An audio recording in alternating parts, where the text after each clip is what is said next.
Hello guys, selamat datang ke channel Izami Gadget.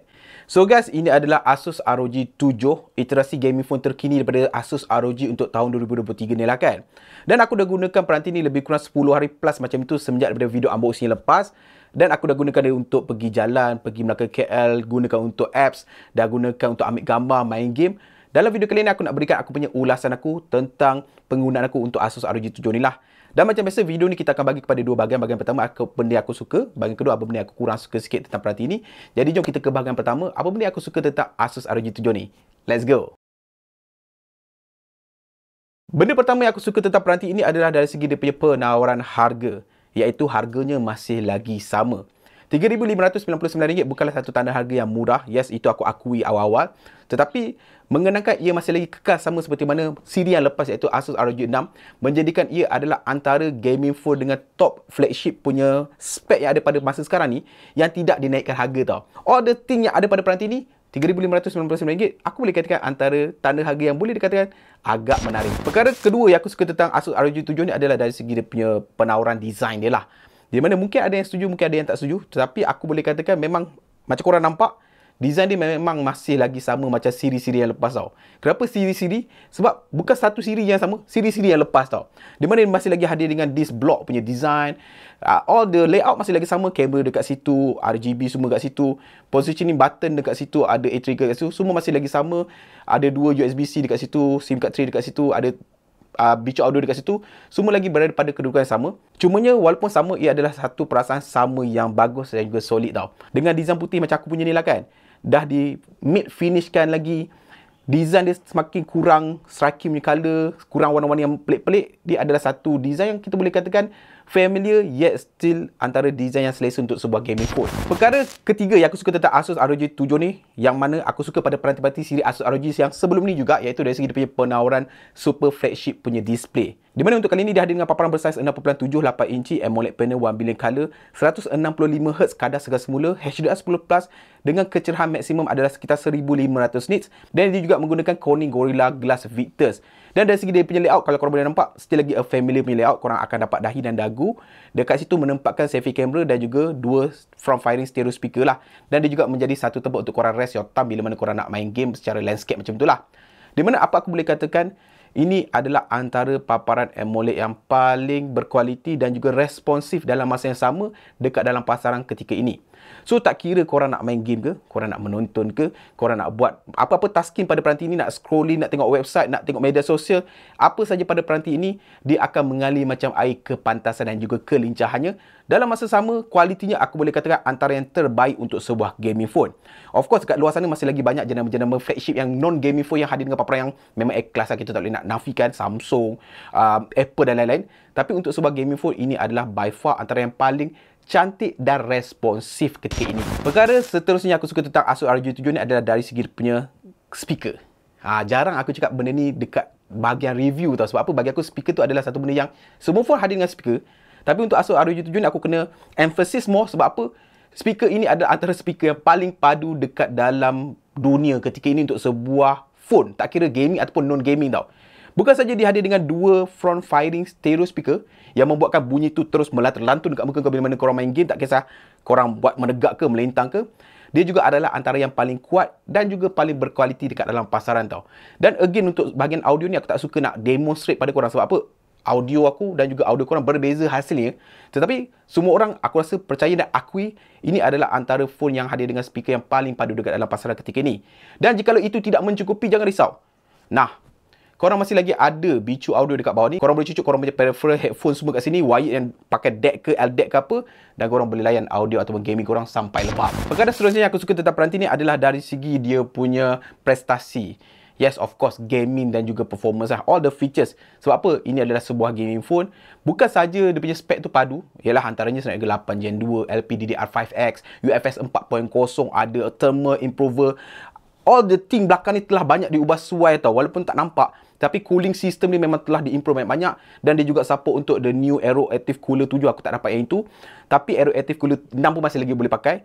apa aku boleh katakan, ini adalah antara peranti yang paling berkuasa ketika ini. Korang buat Antutu benchmarking pun, dia adalah antara markah yang tertinggi dalam ranking ketika ini, sekitar 1.2 ataupun 1.3 juta markah sekitar macam tu. So dari segi dia punya prestasi tu memang kita akui lah. Dari segi features game, sama seperti siri-siri ROG yang lepas, dia masih lagi hadir dengan dia punya Armoury Crate, di mana bila korang buka dekat dalam ni, korang akan diberikan data dari segi korang punya mode yang korang gunakan ketika ini, sama ada X mode ke, Dynamic mode ke, Normal mode ke, Eco mode ke, korang boleh pilih dekat situ. Dan dekat dalam itu juga korang boleh setting ataupun toggle korang punya ROG punya light dekat belakang ni, ataupun dia punya aura light. Dia ada dua lampu dekat belakang ni, sama ada logo mata ni ataupun logo yang macam chip dekat sini lah. Di mana korang boleh tukar-tukar as a typical as ROG yang lepas-lepas, sama saja. Cumanya dia punya pilihan tu lebih pelbagai, dan aku boleh katakan efek tu lebih bersahaja lah. Dia bila mana korang masuk dekat dalam game, kalau korang swipe down daripada sisi kiri dan kanan atas, dia akan membuka macam gaming assistant dia. Dekat bawah tu ada macam-macam lagi. Korang tekan sekali lagi, dia akan naik lagi. Bertingkat-tingkat gaming assistant dia. Korang boleh set up apa saja, sama ada korang nak set up dia punya live data ke, korang nak offkan notification, nak offkan call ke. Malahan korang nak set up A-Trigger pun boleh dekat dalam ini.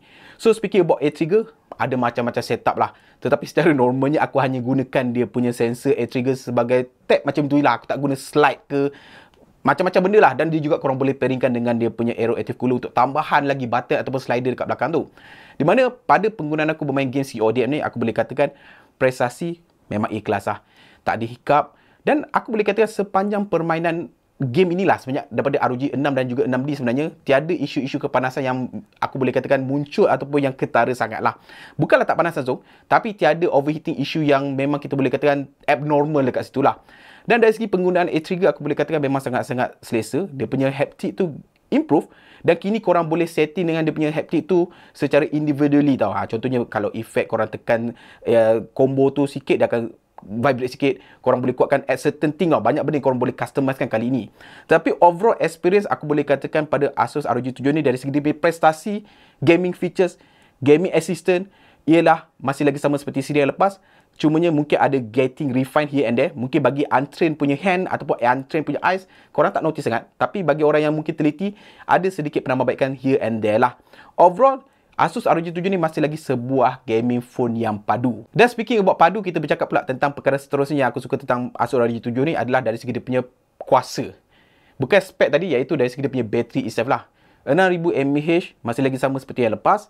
Tetapi ini adalah antara kapasiti bateri yang besar pada sebuah modern phone, despite of gaming ataupun non-gaming punya phone lah. Di mana dari segi penggunaan harian memang tak ada masalah lah. Kalau sekadar korang guna as a normal, bukan bermain game, satu hari memang tak ada masalah. Sebab apa? Korang kena kenakan ini adalah sebuah powerhouse punya device. All the spec running dekat dalam ni, dia mampu untuk bertahan satu hari, memang tak ada masalah. Dan bila mana masa tu memulakan untuk korang top up the juice, pengecasan 65 watt dia adalah sangat-sangat membantu guys. Korang cucuk, korang biarkan dalam sejam macam tu, bateri 6000 mAh tu dah top up, dah korang boleh sambung balik main game tu sampai lebam. So cerita tentang apa benda aku suka tentang Asus ROG 7 ni, nampak macam semua positif lah kan. Now kita ke bahagian kedua, bab bahagian kedua. Apa benda aku kurang sikit tentang Asus ROG 7 ni pula. Let's go. Benda pertama yang aku kurang sikit tentang Asus ROG 7 ni, walaupun aku kata aku suka pada part yang pertama, iaitu adalah dari segi punya design yang sama. Yes, design dia bagus. Benda tak rosak, kenapa nak tukar? Tetapi aku still berharap bahawa ini adalah kali terakhir diorang guna ataupun implement this same kind of layout design. Sebab apa? Aku risau lambat laun peminat-peminat ROG akan mula beralih kepada jenama lain. Sebab apa tau? Diorang dah mula rasa bahawa yelah, spek tu hanyalah bump up refinement, design masih lagi sama. Jadi orang akan rasa bahawa tiada satu perasaan membeli satu yang baru tau. Jadi itu akan membuatkan satu perspektif tu berubah lah kan. Purchasing behavior ni, dia melibatkan design, melibatkan apa yang kita nampak, melibatkan apa yang kita rasa. So aku harap bahawa ini adalah kali terakhir Asus ROG menggunakan layout yang sama untuk design siri ROG phone mereka. Perkara kedua yang aku mungkin kurang sikit, aku tak sebut dekat bahagian pertama tadi, adalah dari segi dia punya prestasi kamera. Korang jangan salah faham, Asus ROG 6, Asus ROG 7 ni mempunyai setup kamera yang sama. Still a good, capable punya kamera setup yang ada pada sebuah gaming phone. Sebab apa? Kita tahu gaming phone tak memfokuskan kepada kamera. Tetapi pada pendapat aku, why can't? Kenapa tak boleh? Boleh je kan? Sebab apa? Hardware wise, ia adalah sebuah hardware yang capable. Cumanya mungkin dia punya algoritma ataupun software tu tidak lagi di-tune in untuk menjadi setaraf dengan flagship punya kamera lah. Sebab mungkin Asus punya team bahagian image processing tu tak improve sangat lah kan kat situ. Tapi apa aku boleh katakan, dari segi day to day gambar yang dihasilkan tu cukup memberangsangkan. Okey, daylight punya gambar tu boleh dikatakan usable. Dengan color tona dia, aku boleh katakan lebih ke arah sejuk ataupun cool. Bokeh tu okey, semua okey. Cumanya, again, aku still lagi berharap untuk melihat sebuah gaming phone yang bakal hadir dengan kamera yang at least boleh setara dengan, bukan the top flagship, at least macam mid-range punya flagship macam tu lah kan. So, itu adalah benda yang aku kurang sikit tentang Asus ROG 7 ni, dari segi dia punya kamera yang masih lagi kurang memberangsangkan. Perkara ketiga yang aku kurang sikit tentang Asus ROG 7 ni, bukan pasal phone sangat sebenarnya, pasal aksesori dia lah. So, masa aku pergi launch itu hari tu, aku boleh nampak lah dia punya Asus ROG tu ada macam-macam lah. Dia punya aksesori, cooler, semua tu. Pada pendapat aku lah, diorang punya aksesori masih lagi boleh dikatakan agak mahal tau. So, untuk seorang nak invest into that kind of ecosystem, tapi mengenangkan mungkin tahun depan model seterusnya tak guna peripheral ataupun aksesori yang sama, ia adalah satu investment yang agak mahal tau. Untuk cooler dia lebih kurang 3 ke 400 macam tu lah kan. Dan penggunaan tu kita boleh katakan bukanlah sepanjang masa kita gunakan. So, aku nak lihat bahawa peripheral ataupun dia punya equipment tu boleh direndahkan supaya lebih mampu milik tau. Sebab apa? Phone tu dah mahal sendiri. Tapi kalau aksesori tu makin mahal, kalau korang komen, mungkin phone korang akan jadi lebih kurang RM7,000. So, bagi aku, kan, Asus ROG, kau tim sikit lah, bagi murah sikit lah So, itu benda yang aku kurang sikit lah, dia punya dari segi penawaran harga untuk aksesori dia. So, basically, itu sajalah benda yang aku suka dan juga tak suka tentang Asus ROG 7 ni. Secara keseluruhannya, aku boleh katakan lah, kalau korang tanya pada aku, okay bang, kalau saya adalah pengguna Asus ROG 6, 6D, siri tersebut, adakah saya patut upgrade kepada siri kali ni? Jawapan aku, tidak sama sekali. Kalau korang tak kisah sangat pasal prosesor yang dah berubah tu, thermal punya plate yang makin besar, ada saluran here and there, pada benda yang tak nampak tu, bagi aku siri 6 dan juga 6D masih lagi capable gaming phone yang korang boleh pakai at least 2-3 tahun lagi. Tapi kalau korang adalah before that yang hadir dengan Snapdragon 8 Gen 1, 888, then korang ada sebab untuk upgrade pada siri kali ni. Sebab apa? Dari segi dia punya efficiency dan juga penyejukan tu semakin improve a lot. Sebab apa? Yang dulu tu, bukan sekadar the phone itself tu mungkin penyejukan tu kurang sikit. Prosesor itu sendiri bermasalah. Kita semua tahu Snapdragon 888, 8 Gen 1 memang ada overheating issue. So, bagi siapa yang mungkin dah penat dengan masalah kepanasan tersebut, ini adalah peluang untuk korang upgrade dengan tanah harga yang masih lagi sama dengan siri yang lepas. So, korang takkan rasa macam, ush, mahal ni, makin mahal. Tak. Ini adalah masih lagi sebuah capable punya gaming phone lah kan. Dan pada pendapat akulah, untuk Asus ROG 7 ni alone lah, stand alone lah kalau kita tak compare dengan siri lepas, ia adalah sebuah penawaran yang lebih kepada refinement, lebih kepada toggling here and there untuk memperfectkan sebuah gaming phone itu sendiri. Cumanya masih lagi ada here and there yang boleh dipertingkatkan, especially di bab kamera, design dia, dan mungkin dia boleh bagikan IP rating 68. Sebab apa? Ini hanyalah IP 54 macam tu. Ada improvement, tapi 68 ataupun 67 adalah lebih bagus lah. So, dia boleh jadi day to day punya phone yang bukan saja berfungsi untuk sebuah gaming phone.